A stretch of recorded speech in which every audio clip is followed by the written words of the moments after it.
Sir, मैं दार्जिलिंग की बात रखना चाहूंगा और अपनी मातृभाषा नेपाली में रखना चाहूंगा। दार्जिलिङ पहाड तराई डुवर्सका जनताले धेरै लामो समयदेखि गोर्खाल्यान्ड रूपमा एउटा छुट्टै प्रशासनिक इकाइको माग गर्दै आएको छ। यसको कारणले गर्दा विगतमा थुप्रै आन्दोलनहरू भए। 1986-88 को आन्दोलनले त्यसको फलस्वरूप दार्जिलिङ पर्वतीय परिषदको गठन भयो। 2017 देखि 11 को आन्दोलनले जीटीए को स्थापना भयो। अर्ध स्वायत्त निकाय भनेको जीटीए लाई पनि पश्चिम बंगाल सरकारले चल्न देन। यसको कारण पुनः 2017 मा फेरि आन्दोलन भयो। हाम्रो क्षेत्र राष्ट्रिय सुरक्षाको दृष्टिले पनि अत्यन्त संवेदनशील छ। हाम्रो क्षेत्रसँग चारवटा राष्ट्रहरू बंगलादेश, नेपाल, भुटान र नजिकै चाइनाको सिमाना पनि जोडिएको छ। विगतको दशकमा हजारौं रोहिंग्या अनि अवैध हजारौंको संख्यामा राजू बिट्टा जी। धन्यवाद सर। इस बजट में युवाओं के लिए बहुत कुछ है, तो मेरा आपसे निवेदन है कि थोड़ा अधिक समय दिया जाए। सबसे पहले तो ये देश हित राष्ट्र हित बजट के लिए प्रधानमंत्री मोदी जी और माननीय वित्त मंत्री सीतारमण जी का मैं आभार प्रकट करता हूं।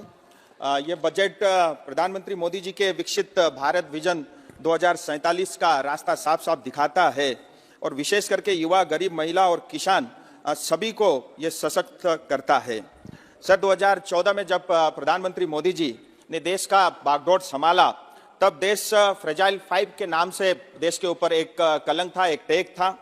पॉलिसी पैरालिसिस से लेकर के हाई एनपीए से लेकर के हाई इन्फ्लेशन से लेकर के घोटाला, करप्शन और चरमराती अर्थव्यवस्था विरासत में मिली थी। लेकिन मोदी जी के विजन, नीति और नियत के कारण हम आज गर्व से ये कह सकते हैं कि दुनिया में सबसे बड़ा और तेजी से आगे बढ़ता हुआ अर्थव्यवस्था भारत बना है। और फ्रेजाइल 5 के बदले आज जो है ब्राइट स्पॉट के रूप में भारत जाना जाता है। जबकि इसी दौरान कोविड की महामारी का सामना भी करना पड़ा, यूक्रेन और रशिया के बीच में युद्ध हो या अनेक ग्लोबल डिस्टर्बेंसेस भी इस दौरान में रहे। बजट के कुछ खास बातें मैं आपके समक्ष रखना चाहूंगा। 5 साल में 2 करोड़ लोगों के लिए नए घर, 3 प्रमुख इकोनॉमिक रेल कॉरिडोर, इंफ्रास्ट्रक्चर के ऊपर में 11 लाख करोड़ से ज्यादा का बजट। और जहां यूपीए ने 10 साल के अंदर में 12 लाख करोड़ खर्च किए थे, आज मोदी जी के नेतृत्व में 40 लाख करोड़ से ज्यादा का जोर जो है इंफ्रास्ट्रक्चर पे दिया गया। डिफेंस सेक्टर में भी बजट बढ़ा करके जीडीपी का 3.4% किया है। 44,000 वंदे भारत जैसे जो है रेल के कोचेस बनेंगे। आयुष्मान भारत कार्ड अब आंगनबाड़ी और आशा वर्कर को भी मिलना शुरू होगा। और विशेष करके युवाओं को ध्यान में रखते हुए स्टार्टअप में भी 1 साल की अतिरिक्त छूट दी गई है। और फिजिकल इंफ्रास्ट्रक्चर के ऊपर में बहुत ध्यान दिया गया। जहां कोविड के समय पूरी दुनिया प्रिंटिंग मशीन लेकर के पैसे छाप रही थी, कैश बांट रही थी, वही भारत जो है फिजिकल इंफ्रास्ट्रक्चर पे जोर दे रहा था। और इसके कारण जो है अनेक नए जॉब क्रिएट हुए और बहुत सारे सेक्टरों को फायदा हुआ है।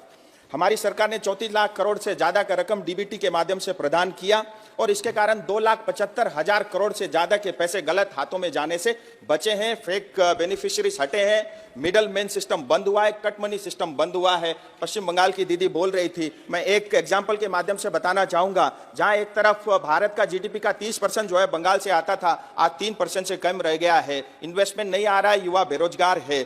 और 2011 में जहां सीपीएम 1,90,000 करोड़ का कर्ज छोड़कर गई थी, आज 2023 के अंदर में 6.5 लाख करोड़ से ज्यादा का कर्ज जो है पश्चिम बंगाल के ऊपर में, यानी हर एक पश्चिम बंगाली के ऊपर में जो है 60,000 से ज्यादा का जो है कर्ज है।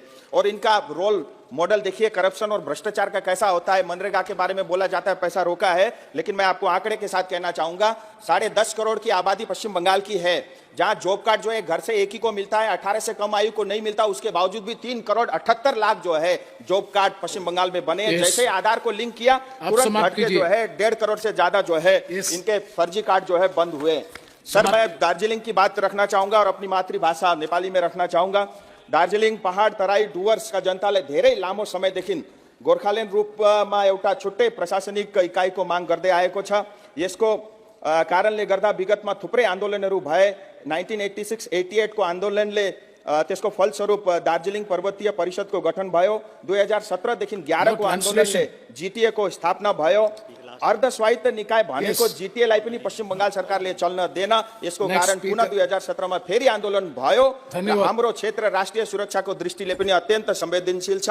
हाम्रो क्षेत्रसँग चारवटा राष्ट्रहरू बंगलादेश, नेपाल, भुटान र नजिकै चाइनाको सिमाना पनि जोडिएको छ। विगतको दशकमा हजारौं रोहिंग्या अनि अवैध हजारौंको संख्यामा